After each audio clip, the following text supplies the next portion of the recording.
осылай жазып белгілеп алдым барлығын. Енді бірден жазып бастаймыз. Атмосферада оттегі аз. Интерпретацияда көрсетіледі, бұл экзогенді гипоксия. Альвеолада аз, альвеолалық гипоксия.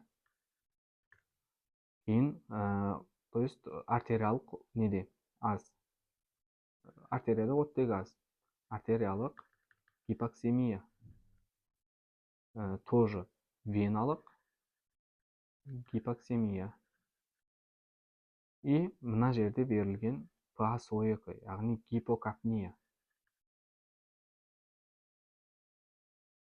Потом сатурация оттегі аз, тоже артериялық гипоксемия. Ерінбей болғанда енді интерпретацияны қолданып отырып дәл осылай жазылады. Мынау веналық гипоксемия. Есептің жазылу тәртібін көрсетіп жатырмын. Мына жерде толық жазасыздар. Мен енді уақыт қысқа болғандықтан тез жазып көрсетіп жатырмын. Қанның минуттық көлемінің артуы, яғни қан айналым жүйесі арқылы компенсация. Гемоглобин норма. Бізге берілген көрсеткіштерге қарай отырып, мынаны түсінбеуіміз мүмкін, қалай не болып жатыр, Ең ключевой зат бұл жерде бірінші атмосферада тұр. Экзогенді гипоксия болып жатыр. Вот енді экзогенді гипоксияда бізде екі ғана түр бар. Гипобария немесе нормабария. Осы екеуін бірден табу үшін біз неге қараймыз? Көміршқыл газына. Көміршқыл газ төмен. Вот, значит, бұл гипобариялық. Ал егер бұл артатын болса, нормабариялық. Не үшін олай болады? Мен тоже бұны эфирде айтып кеттім. Кіріп эфир тағы бір көріп алсаңыздар болады. Потом гемоглобин не үшін берілген, мынау қанның минуттық көлемі не үшін берілген деп ойласаңыздар, гемоглобин арқылы компенсация жасайды. Яғни қан норма ұстайды, келген оттегін барынша қабылдап алу керек. Себебі ағзада гипоксия болып жатыр. Ал қанның минуттық көлемі арқылы басқа тіндер өліп қалмау үшін тез қанды айналдырып отыру керек. Содан минуттық көлемі бізде артып отырады. Қорытынды жазған кезде бірден жазамыз: экзогенді гипобариялық гипоксия. Вот, осылай есеп шығарамыз. Келесі. Вот осы жерде міне қызық жағдай бар. Есеп берілді, не берілуі. Видеоны тоқтатып қарап алсаңыздар да болады. Және мен мына жаққа қарап отырып белгілеп алдым. Тоже венада азайып тұр, қалғандар нормада тұр. Веналық гипоксемия. Тоже мынада веналық гипоксемия.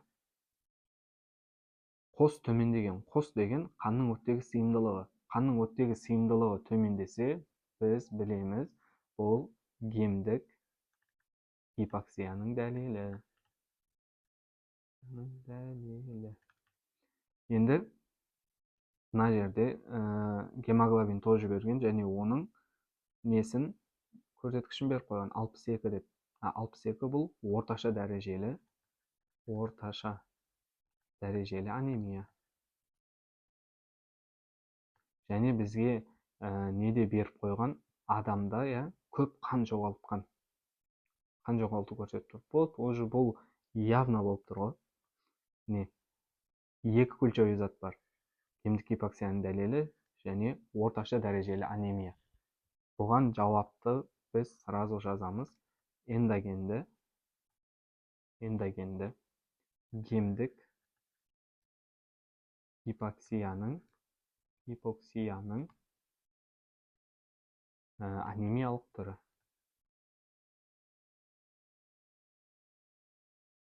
Не үшін анемиялық түрі? Бізде гемдік гипоксия екі түрлі болды. Гемоглобиннің сапасыздануы және анемиялық түрі. Гемоглобиннің сапасыздануы мен анемиялық түрі. Бұл жерде гемоглобинні берген, яғни төмендеп кеткен. Бұл уже біз білеміз анемия. Если мына сапасыздану болса, бұл жерге метгемоглобинді беру керек, немесе угарный газбен қосылған гемоглобиннің көрсеткішін көрсетіп қою керек осы жерге. Вот осындай көрсеткіштер болса ғана, біз жаза аламыз гемоглобиннің сапасыздану деп. Ал бұл көрсеткіш жоқ, сондықтан бізде анемиялық түрі деп көрсетеміз. Келесі. Тоже мына жерде неге есепке қарап отырып белгілеп алдым. Ал интерпретацияны қолданып отырып жазамыз мына жерге. Веналық гипоксемия. Тоже веналық гипоксемия. И артерия-веналық айырмашылықтың төмендеуі. Яғни тіндердің оттегіні пайдалануының азаюы. И мына жерде көрсеткен науқас адам таксологиялық отделениеде жатыр және ауыр металдармен уланған. Ауыр металмен улану бұл уже тыныстық ферменттер тоқтап тастайды. Ана цианиттер деген сияқты. Бұл сразу қорытынды жазамыз. Екі ключевой заттар, то есть, міне, біреуі тіндердің оттегіні пайдалануының азаюы, екінші ауыр металмен улану. Осы екі нені қарай отырып, біз бірден жазамыз эндогенді тіндік гипоксия. Мынаны егер түсінбей отырсаңыздар, не үшін бұлай болып жатыр? Тағы айтам, эфирді көріңіздер. Мен осы жерде барлығын ашық, четко түсіндірген. Келесі. Андай есеп болмады менде, сондықтан өзім ойдан шығарып жасай салдым. Вот атмосфералық оттегінің атмосфералық партиялық қысымы төмендеген. Бірден жазамыз экзогенді гипоксия. Тоже альвеолада аз, альвеолалық гипоксия. Артериядағы аз, артериялық гипоксемия. Тоже веналық гипоксемия. Және мына жерде тағы да артериялық гипоксемия, веналық гипоксемия. Түсінбей отыруыңыз мүмкін, мынау не үшін деп. Есепте беріп қояды ескертуін, жабық бөлмеде ұзақ отырған деп. Вот бізде осы жерде тағы ключевой заттар қарайтын. Бірінші, экзогенді гипоксия болып жатыр және жабық бөлмеде ұзақ отырған. Экзогенді гипоксияның екі түрі бар. Гипобариялық, нормабариялық. Нормабария бұл жабық помещенияларда немесе лифтте қамалып қалған кезде, отырған кезде көмірқышқыл газының артып кетуі әсерінен адамда гипоксия болады. Мына жерде ол көрсеткішті бермеген, ол көрсеткіш берілу керек болса, бұлай беріледі. ПА СО2 артқан дәрежеде көрсетіледі. Гиперкапния болып. Дәл осы көрсеткіш болса, бұл біз бірден жазамыз экзогенді нормабариялық гипоксия. Бізде мына көрсеткіш жоқ, берілмеген, бірақ оның орнында экзогенді гипоксия тұр және жабық бөлмеде отырған. Жабық бөлмеде отырғанына қарай біз бірден жаза саламыз нормабариялық гипоксия деп. Келесі, мына берілгенінде тоже қайттан астына жазып ала салдым. Нормалармен көрсетменді альвеолалық гипоксия болып жатыр мына жерде. То есть альвеоланың өзіне оттегі жетпейді. Қос деген қанның оттегі сыйымдылығының артуы. Яғни қан жүйесі арқылы, қан айналымы емес, қан жүйесі арқылы компенсация жүріп жатыр. Компенсация деген қайта қалпына келтіру ғой, жаңағы нені ұстап қалу, организмнің гомеостазын сақтап қалу. Потом артериялық гипоксемия, артерияда оттегі азайып тұр. Веналық гипоксемия,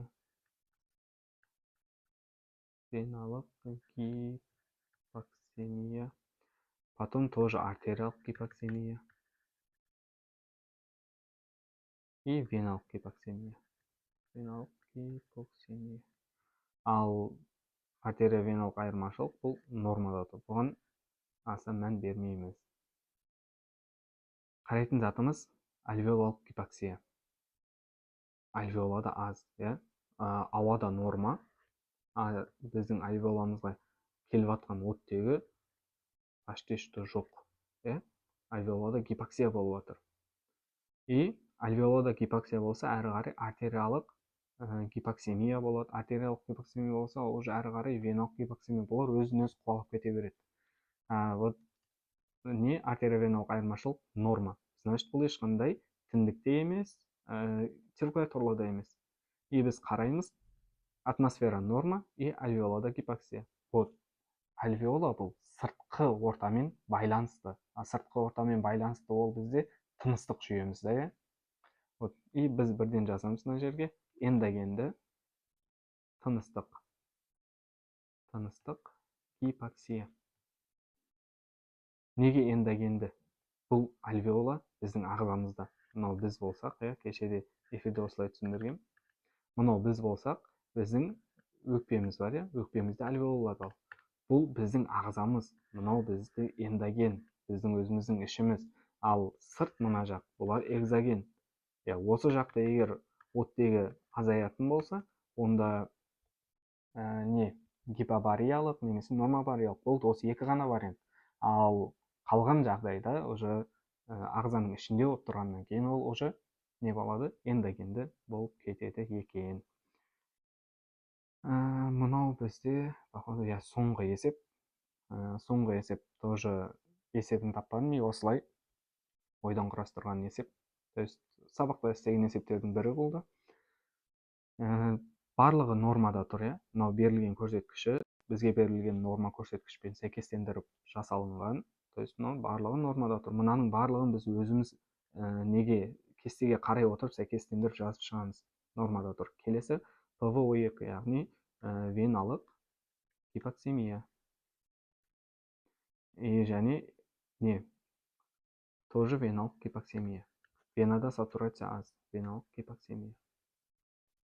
Қос тоже төмендеген. Қос деген қанның оттегі сыйымдылығы. Қанның оттегі сыйымдылығы төмендеді, значит біз білеміз бірден гемдік гипоксияның дәлелі. Бұны қайдан біліп жатыр? Бағанағы басындағы интерпретациядан. Бұны жаттап алу керек прям. Потом артериовеналық айырмашылық тоже төмен. Төмен, значит бұл жазамыз тіндік гипоксияның дәлелі.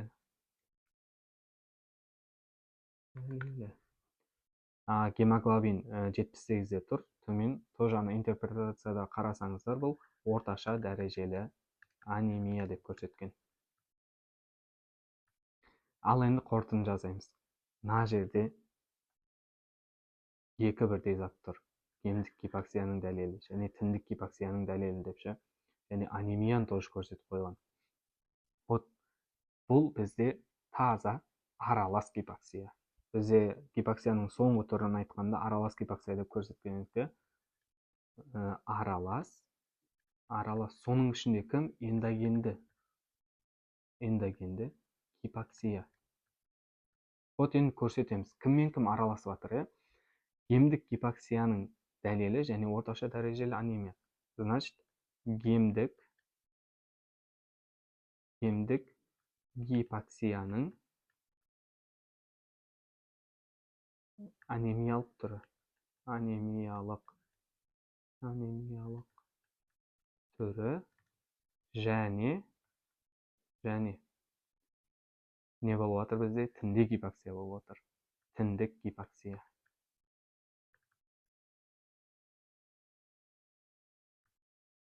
Осылай аралас гипоксияны осылай жазамыз. Ключевой заттарға қарап алу керек. Мына жерде гемдік гипоксияның дәлелімен уже гемдікті бағана айттық қой, екіге бөлінеді. Гемоглобиннің сапасыздану и орташа дәрежелі анемия. То есть анемия, орташа дәрежелі емес, анемия. Осы екеуін біріктіреміз да гемдік гипоксияның анемиялық түрі және тіндерде гипоксия болып жатыр. Неге? Мынау артериовеналық айырмашылық аз. Бұны тіндік гипоксияны қалай ажыратамыз? Тоже кеше эфирде қарап алдым. То есть айтып бердім.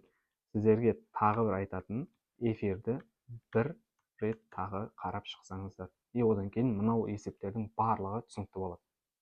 Осымен есеп аяқталды.